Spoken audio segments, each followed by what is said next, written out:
further ado, I'm going to turn things over to Danny. Thank you so much. Hi guys, my name is Danny Perez. I'm a senior studying criminal justice, and my research is on support systems influencing justice in both youth, a meta-analysis, and I conducted this research with Dr. Holler. So a little bit of introduction. So high-risk youth face numerous challenges and obstacles that can significantly impact their development and future prospects.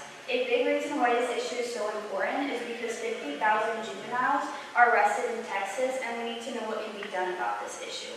Young people are the hope for the future, and it is important for them to be directed into the right path, specifically if they're considered high risk or trouble.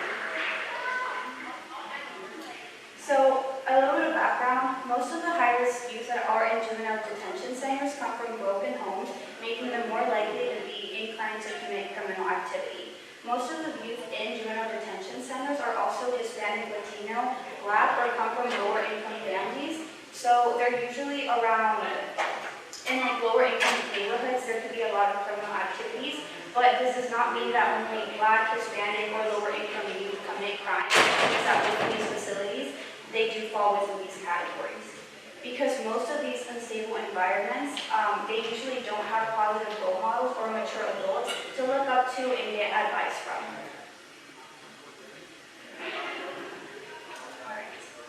So why do they need mentoring? Providing advice towards positive pathways can have a transforming effect on youth who are experiencing systemic barriers or growing up in terrible circumstances. Most high-risk youth come from troubled households or troubled lives and don't know how to cope with their emotions, which is where mentors would be beneficial to have. So troubled youth, 9 times out of 10, are hanging around the wrong crowds. This can be friends that are immature, groups that are involved in criminal activity, or gang-related groups. Because they usually hang out around these crowds because they are missing like a sense of belonging that they're not getting from their families or from their parents. Because they do come from dysfunctional or troubled households or relationships, troubled youth can be dealing with mental health issues that need to be dealt with.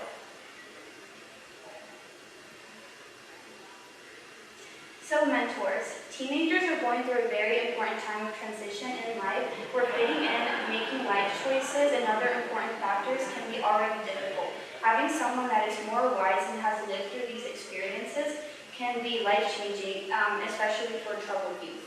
Mentors can offer support, direction, and a listening ear. They can also increase self-assurance, better communication skills, and the development of positive peer and family and adult relationships. They are also less likely to participate in dangerous behaviors like substance misuse, aggression, violence, delinquency, according to research. So family. Family can be a dependable source of support and comfort. In times of hardship, they're usually the ones that youth go to. They're like the first source that youth go to instead of like mentors or family. They're also usually the primary source, like I said, of emotional support or any kind of help. Family can also offer a unique sense of identity and belonging, and it may be a vital resource in helping you access resources. So friends, just like the phrase goes, tell me who you hang around with and I will tell you who you will become, having positive friendships is extremely crucial when it comes to troubled youth. Good friends can act as role models, and the majority of the time, positive influences equals positive choices. Positive friends provide encouragement and emotional support as well as accountability. This is extremely important because since the youth is already troubled, accountability is a big factor. So having positive friends can really help with accountability. Friends can replace harmful behaviors with positive skills, interests, and hobbies. So for my research question, does mentoring actually help or impact high-risk youth? We hypothesize that although challenging, mentoring does have a positive influence on troubled youth. So for methods, the way that we conducted our research was through a meta-analysis, which is a statistical combination of results of multiple studies addressing a similar research question. So we looked at 30 peer-reviewed articles and we got the results and the study from the articles. We compared and contrasted all of them, so like what they had to say, what kind of youth that they work with, and the demographics. We made tables and a spreadsheet, we summarized the results, and then we formed a conclusion. So this is one of the tables. Well, it's the table, but I can't fit like the whole table on one slide. But basically, this is the demographic of the youth that was used within the meta-analysis.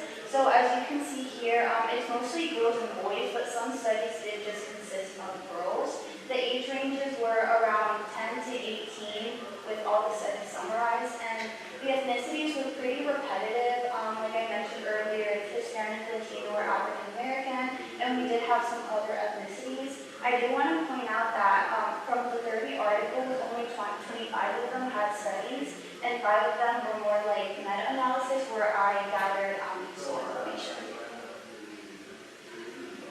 So for my discussion, so after comparing multiple studies, we found that mentors can facilitate integration, and it led to increases in positive measures of life chances, such as graduation rates, school attendance, forming positive relationships, building trust, learning empathy, staying out of trouble, and other important measures.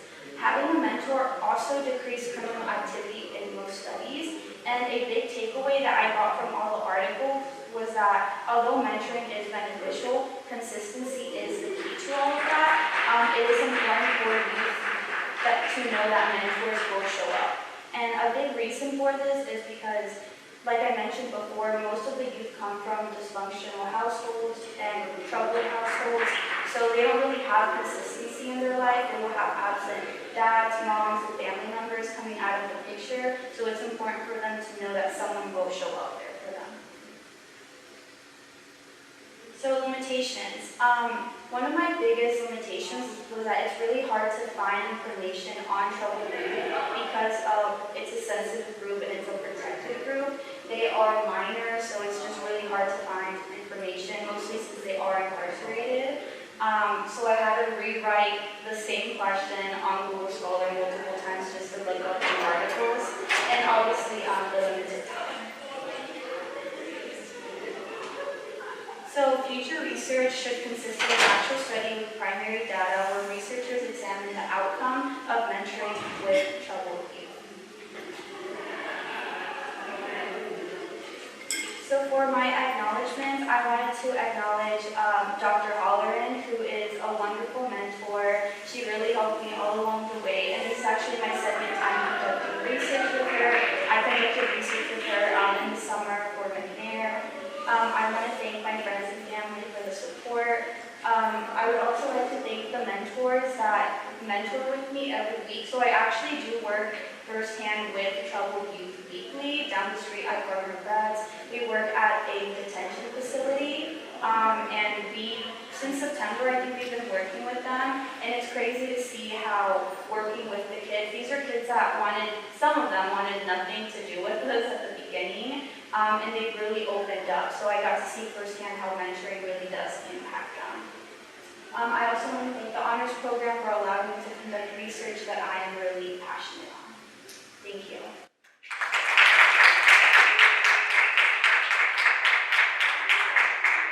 Fascinating. I'm going to invite Dr. Holleran up to say a few words about working with you and to present you with the cord and stole that I hope you'll wear proudly at graduation to represent all your work in honors.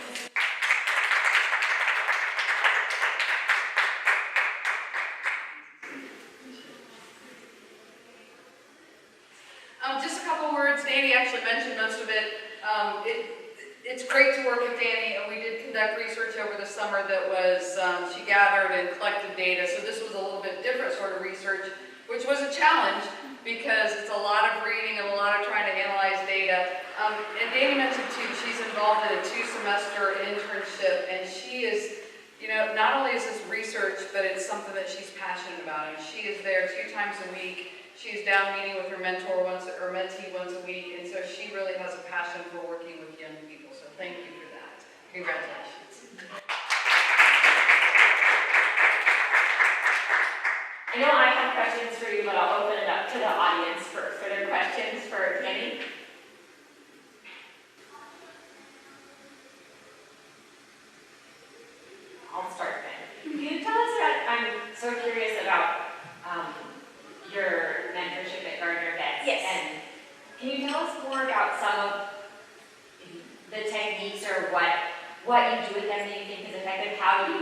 do you feel like you've been able to connect with these kids over the last year? Yeah, so I guess a little more background, like I mentioned, we go there twice a week, so it's not just me, it's a couple other mentors that also go here to St. Ed's, and we basically make lesson plans for them, and since they're still young, they don't really like to just, we can't just give them a paper and be like, write your goals and stuff here, because we try to find that kind of boring. So we play games with them essentially, so it can be like Uno or like Jenga and stuff like that, and then we put questions with the game, so we will connect like a lesson plan to that, and the questions, some of them are fun, some of them are like, we kind of try to get to know them, but some of them are deeper just because we're trying to foster trust with them, and we're trying to get them to open up a little bit, because these are qualities that they might not know how to use. They're not very trusting sometimes, they're not very honest sometimes, and so those are things that we kind of try to work with them.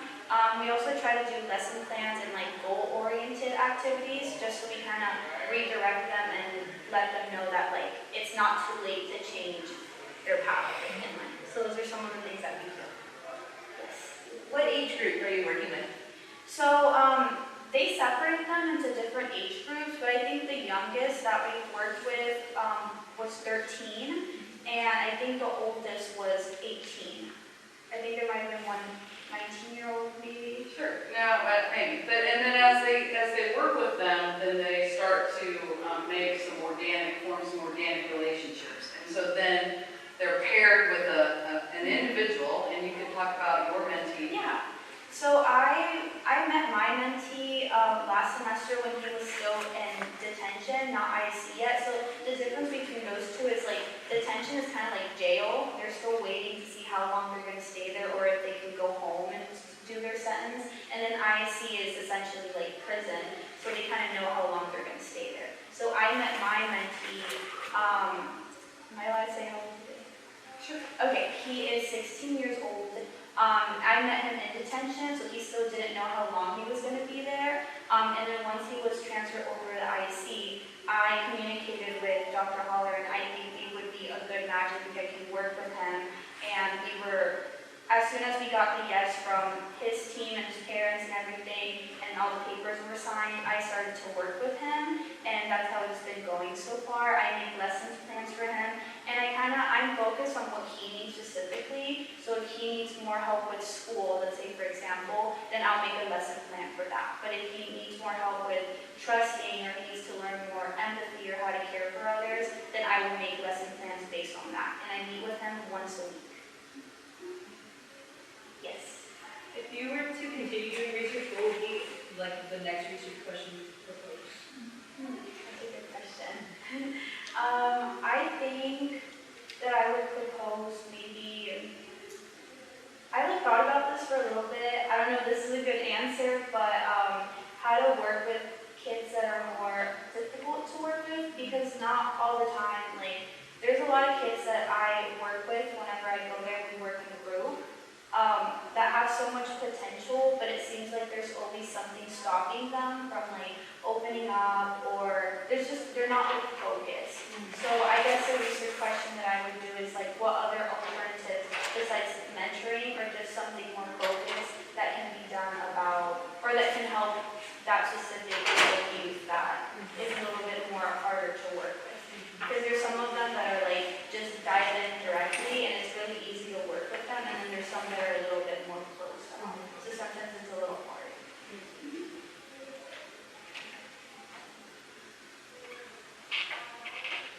That's all really fascinating. And both your research and getting to hear more about your work at Perez, it's been super interesting. Thank you so much, Danny.